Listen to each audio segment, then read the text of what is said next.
Good morning dear student. आज हम पढ़ेंगे मृदा संसाधन के बारे में। पिछले वीडियो में पढ़ा था मृदा का वर्गीकरण पढ़ा था, मृदा कितने प्रकार में अपने बांट सकते हैं। विशेष रूप से जो यूएसए ने अपना वर्गीकरण प्रस्तुत किया था वो सर्वमान्य मानते हुए उसके यूएसए के वृहत मृदा वर्गीकरण तंत्र को भी अपन ने अध्ययन किया। मृदा प्राकृतिक वातावरण का महत्वपूर्ण घटक है जो एक संसाधन के रूप में अन्य संसाधनों को प्रत्यक्ष रूप से आधार प्रदान करती है।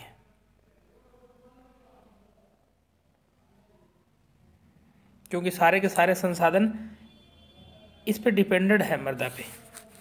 धरातल पर स्थित ढीले तथा महीन कणों से निर्मित एक पतली परत जिसमें विभिन्न खनिजों के कण, ह्यूमस, आर्द्रता, वायु आदि संयुक्त रहते हैं, मृदा कहलाती है। अब डेफिनेशन मृदा की है।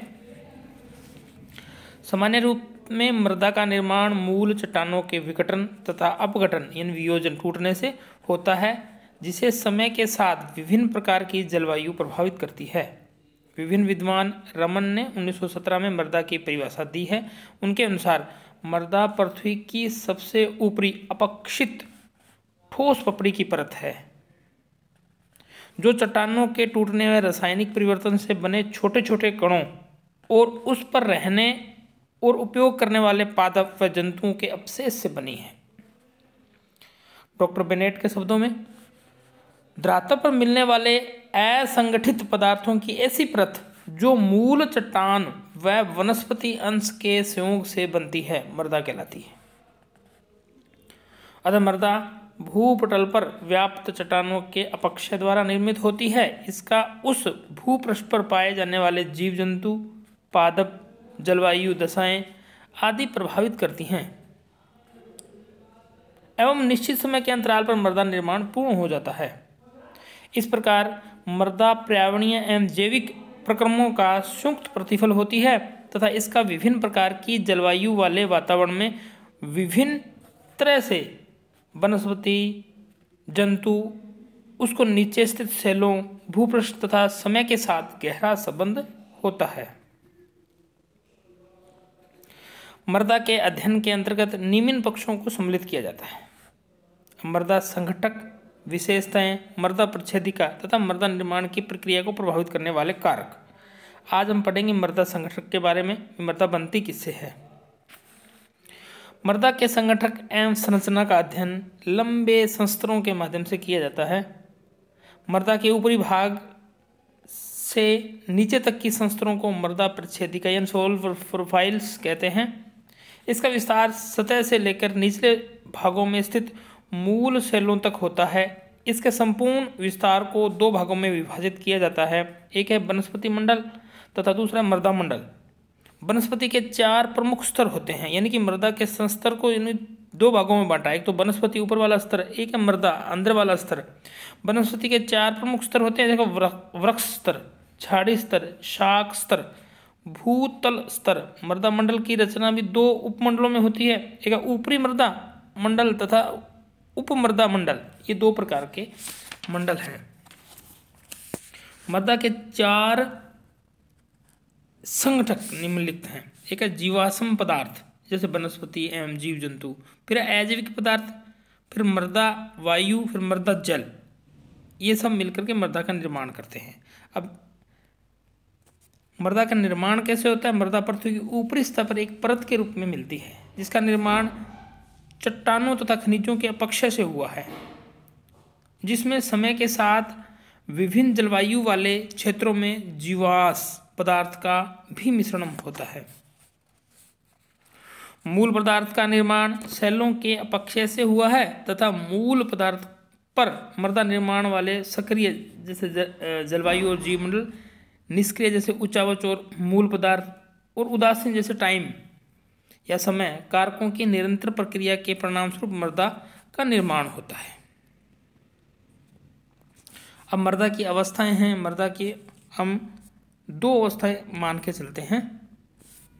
मृदा निर्माण की प्रथम अवस्था में भूप्रपटी में स्थित सेलों का निर्माण एवं रासायनिक कारकों द्वारा अपघटन विघटन होता है, जिसके परिणामस्वरूप मूल पदार्थ का निर्माण होता है।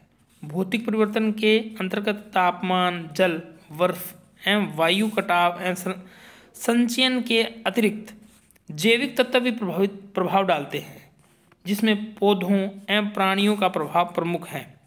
इन कारकों के सामूहिक प्रभावों के कारण चट्टानों का विघटन होता है, जिसमें तापमान पाकर चट्टानें फैलती हैं एवं ठंडी होकर सिकुड़ती है। इस कारण अपतरण द्वारा शैल चूर्ण का निर्माण होता है। इस प्रकार जल, बर्फ एवं वायु द्वारा कटाव होता है तथा पेड़ पौधे अपनी जड़ों से चट्टानों का विघटन भी करते हैं। इन सभी भौतिक परिवर्तनों के परिणाम स्वरूप मूल पदार्थ का निर्माण होता है। रासायनिक परिवर्तन के द्वारा चट्टानों का अपघटन होता है। रासायनिक परिवर्तनों में विलयन, जल अपघटन, जल संयोजन, ऑक्सीकरण, कार्बोनेशन तथा अम्लीय प्रक्रिया प्रमुख है। इन क्रियाओं द्वारा शैलों तथा खनिजों का विभिन्न रूपों में विघटन होता है। जल अपघटन में जल दोहरा अपघटन का कार्य करता है। जल योजन द्वारा जल खनिजों के साथ रासायनिक संयोग करते हैं। इस प्रकार भौतिक, रासायनिक एवं जैविक अपक्षय के परिणाम स्वरूप मूल चट्टानों एवं खनिजों का अपघटन एवं विघटन होता है, जिससे मूल पदार्थ का निर्माण होता है, जहाँ से मृदा निर्माण की पहली प्रक्रिया प्रारंभ होती है। मृदा निर्माण की द्वितीय प्रक्रिया। अब इस पहली प्रक्रिया से ये समझ में आया है भी भौतिक कारक और रासायनिक कारकों और जैविक कारकों से मृदा जो एक कठोर रूप में है वो टूटती है, उसका अपक्षय होता है या फिर थोड़ा अपर्दन होता है। फिर क्या होता है, दूसरे कारकों द्वारा किसी स्थान को मृदा उठा करके दूसरे स्थान पर लाई जाती है और बिछा दी जाती है। तो ये द्वितीय अवस्था देखो, मृदा निर्माण की द्वितीय अवस्था। प्रथम अवस्था में अपक्षय की सामूहिक क्रिया के फलस्वरूप मूल पदार्थ निर्मित होता है। इसी क्रम में मृदा प्रच्छेदिका का निर्माण होता है। मूल पदार्थ में अनेक परिवर्तन होते हैं। इस मूल पदार्थ पर पेड़ पौधों एवं जीव जंतुओं के उत्पन्न होने और उसके मरने के फलस्वरूप उसके ऊपर जीवांश पदार्थ एकत्रित हो जाता है। यानी कि प्रथम अवस्था में जीवांश नहीं था, द्वितीय अवस्था में जीवांश प्रारंभ हुआ है। प्रथम अवस्था में पेड़ पौधे केवल अपक्षय का कार्य करते थे तथा इसको जलवायु दशाएं निरंतर प्रभावित करती रहती है। इन विभिन्न क्रियाओं में निर्मित खनिजों का यह पिंड मृदा कहलाता है। मृदा निर्माण की इस प्रक्रिया में निर्मित पदार्थों को सोलम कहते हैं तथा सोलम का ऊपरी भाग मृदा कहलाता है। निश्चित रूप से आपको मृदा के निर्माण तथा मृदा के संगठन के बारे में समझ में आया होगा। धन्यवाद।